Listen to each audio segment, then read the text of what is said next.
bel bonsoir à vous. Très comblé d'être avec vous comme toujours. Donc que la paix soit sur nous. Amen. Amen. Le sujet d'aujourd'hui est un thème capital, comme à l'accoutumée, parce que c'est un sujet tabou. Et comme le disait l'économiste sénégalais, en l'occurrence Souleymane Ndiaye, l'essentiel ce n'est pas ce que l'on dit, mais le non-dit. Raison pour laquelle ce sujet est indispensable, parce que personne n'en parle, et pourtant il le faut.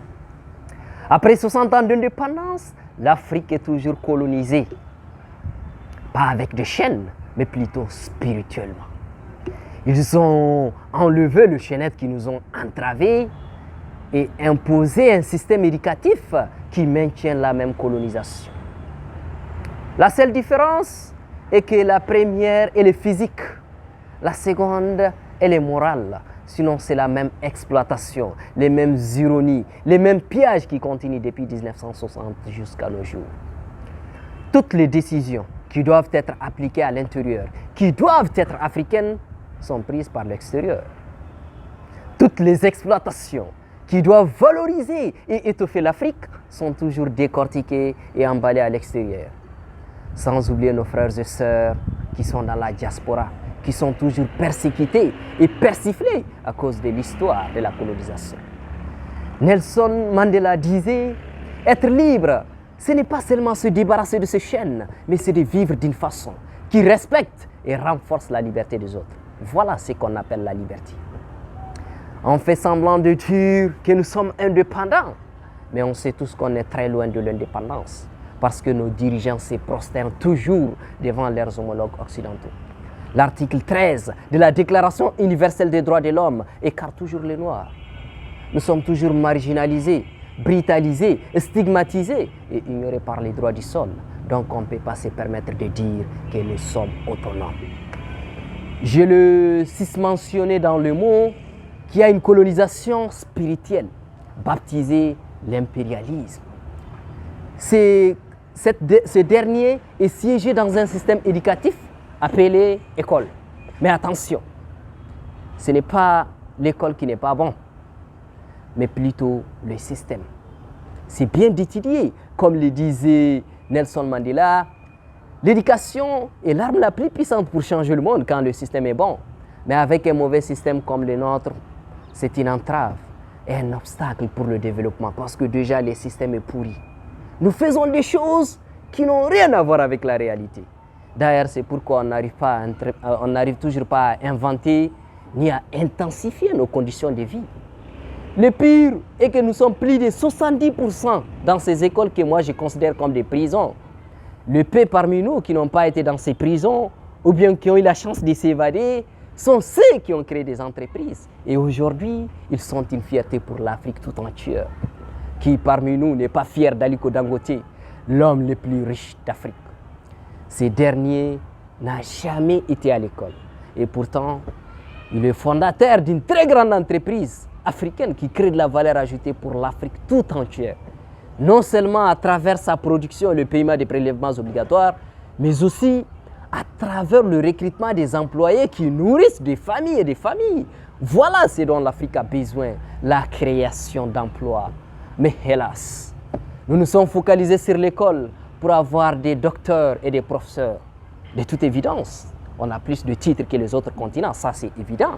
Mais quel privilège! Ces derniers sont au chômage parce que l'idée qu'ils ont en tête, c'est de travailler pour quelqu'un. D'ailleurs, c'est pourquoi je vous affirme que l'école est une prison. Parce que l'école ne fomente que des opprimés.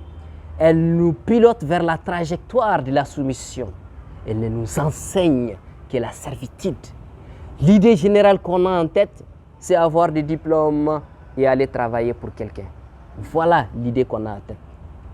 Nous travaillons, quand je dis nous, il s'agit de ceux qui ont fait l'école, dans les entreprises qui ont été créées par des analphabètes. Et ça, on sait tous que 99% des entrepreneurs africains sont des analphabètes. Et 99% de leurs employés sont des diplômés, majoritairement des professeurs et des docteurs. L'école nous forme pour obéir. D'ailleurs, c'est pourquoi nos dirigeants ne font et ne savent que servir l'Occident. Le système qu'on nous a imposé est un système pourri, bourré de futilités, mal fichu. J'ai encore mauvais souvenir de ce qu'on nous enseigne toujours en terminale. L'histoire de la Première Guerre mondiale et de la Deuxième Guerre mondiale. Aristote, Platon, Rousseau. Mais ce sont des futilités. Encore pire, quand on nous dit A plus B, le tout au carré égale à A carré, plus 2AB plus B au carré, ou bien quand on nous dit delta égale à B carré moins 4AC, x1 égale à moins B moins racine de delta sur 2A, x2 égale à moins B plus racine de delta sur 2A. Mais certes, la science, elle est importante, mais ces données sont cryptées. Et tant qu'on ne les a pas décryptées, elles resteront des inanités. D'ailleurs, il faut essayer de voir si on peut mettre une autre stratégie pour appliquer un nouveau système. Sinon, ce système est déjà un système pourri. Et ces gens qui nous ont imposé savent que ce système ne créera rien pour l'Afrique.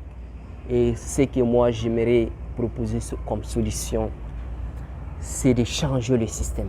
Il faut qu'on applique un système qui est africain, un système qui peut créer des leaders.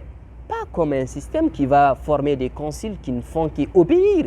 Voilà. Ou bien inciter les gens d'aller entreprendre. On sait que nos gouvernements n'ont pas les moyens d'embaucher tout le monde. Mais nos gouvernements peuvent au moins inciter les gens d'aller entreprendre. Parce qu'en Afrique, tout le monde peut entreprendre.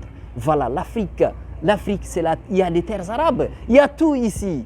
S'il vous plaît, incitez les jeunes d'aller entreprendre. Et ce sont des privés les jeunes. Parce que le fait de mettre quelqu'un à l'école après 14 ans ou bien 15 ans, ce dernier va sortir pour être en chômage. Pour être au chômage, vraiment, c'est un problème. Il faut qu'on change ce système.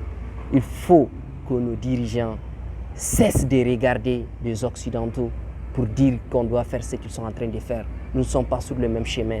Donc, essayons de mettre une autre stratégie en place qui peut et qui va faire quelque chose pour l'Afrique.